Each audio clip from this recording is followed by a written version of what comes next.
dia, tudo bem? Prontos aí para mais uma viagem na história? Vamos viajar pelo tema da semana 4 do PET 3, que é Segundo Reinado, 1840 a 1889. Quando a gente pensa no Segundo Reinado, a gente tem que entender que é um período muito longo, né? Vai de 1840 a 1889, é cerca de quase meio século. Então, é um período que ocorre em várias fases. Por exemplo, tem a fase da consolidação, que é o período de 1840 a 1850.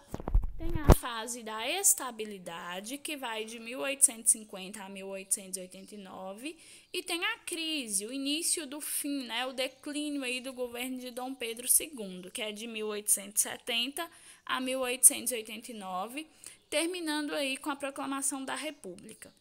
O que eu posso destacar de importante no Segundo Reinado?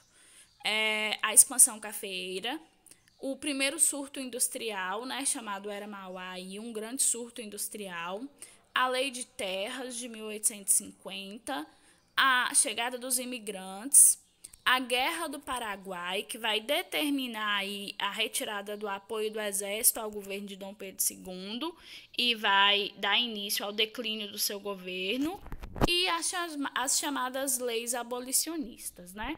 Essas são as principais questões que eu posso destacar aí do Segundo Reinado.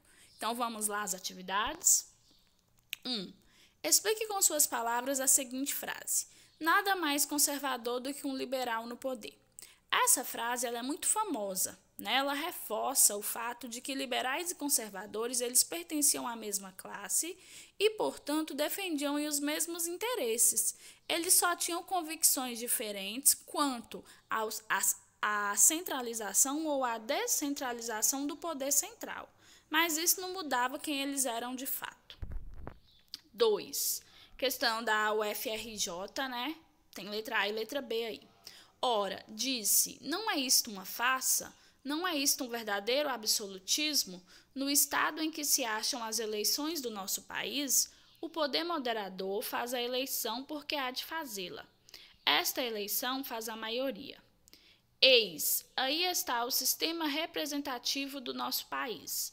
É um trecho do discurso, né, de Nabuco de Araújo, no Senado, aí, de 1868. A partir daí vem a questão. Tido como ponto de partida para o movimento de 15 de novembro de 1889, ou seja, a proclamação da República, o manifesto, em sua crítica ao funcionamento das instituições políticas do Império, questiona o poder moderador e o sistema parlamentar vigente na época. Letra A. Aponte o responsável pelo exercício do poder moderador segundo a Constituição de 24. Segundo a Constituição de 24, né, outorgada por Dom Pedro I, o poder moderador pertencia exclusivamente ao imperador. Letra B. Explica a partir do texto o porquê de diversos historiadores considerarem o sistema parlamentar brasileiro de então um parlamentarismo às avessas. O parlamentarismo brasileiro, no fundo, ele era fajuto. O que é o parlamentarismo? Igual na Inglaterra, o deputado mais votado se torna primeiro-ministro e ele também vai exercer o poder executivo, então tem a limitação do poder da monarquia. E no Brasil ocorria o contrário. O que era o parlamentarismo? O imperador, nas atribuições do poder moderador, indicava o primeiro-ministro. Ora ele indicava do Partido Liberal, ora do Partido Conservador. Então, na essência, o que era esse parlamentarismo brasileiro? Era simplesmente para Dom Pedro II ficar bem, tanto com liberais quanto com conservadores. Por isso que é chamado de parlamentarismo às avessas. 3. Faça uma pesquisa no seu livro didático ou em sítios da internet e escreva resumidamente as 3 versões interpretativas sobre as razões para a ocorrência da Guerra do Paraguai. A Guerra do Paraguai, né, é o maior conflito aí da América Latina, da América do Sul. Existem 3 versões, umas já foram superadas pela última, mas elas ainda existem. A primeira versão é chamada tradicional. Essa versão tradicional, ela vigorou, né, ela foi popular até a década de 1960. Essa versão diz que a Guerra do Paraguai foi simplesmente por causa das pretensões expansionistas, né, de Solano Lopes. Está Solano aqui, mas é Solano, né? Ou seja, ela simplifica aí as causas.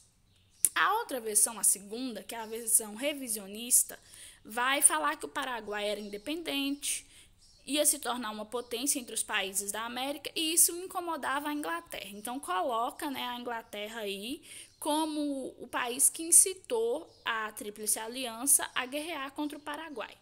Essa vigorou até 1990.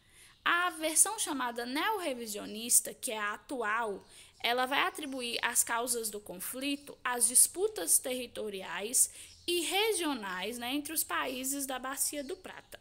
Então, essa é a mais aceita no momento.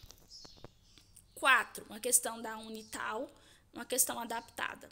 A partir do golpe da maioridade, em 1840, a vida partidária brasileira resumiu-se a 2 partidos. O antes Partido Progressista passou a chamar-se Partido Liberal e o regressista passou a chamar-se Partido Conservador. Pode-se considerar como característica desses partidos a: os partidos do Império sempre tiveram plataformas políticas bem definidas. B. As divergências entre as várias classes da sociedade brasileira estavam representadas nos programas partidários. C. Do ponto de vista ideológico, não havia diferenças entre liberais e conservadores, pois eram farinhas do mesmo saco.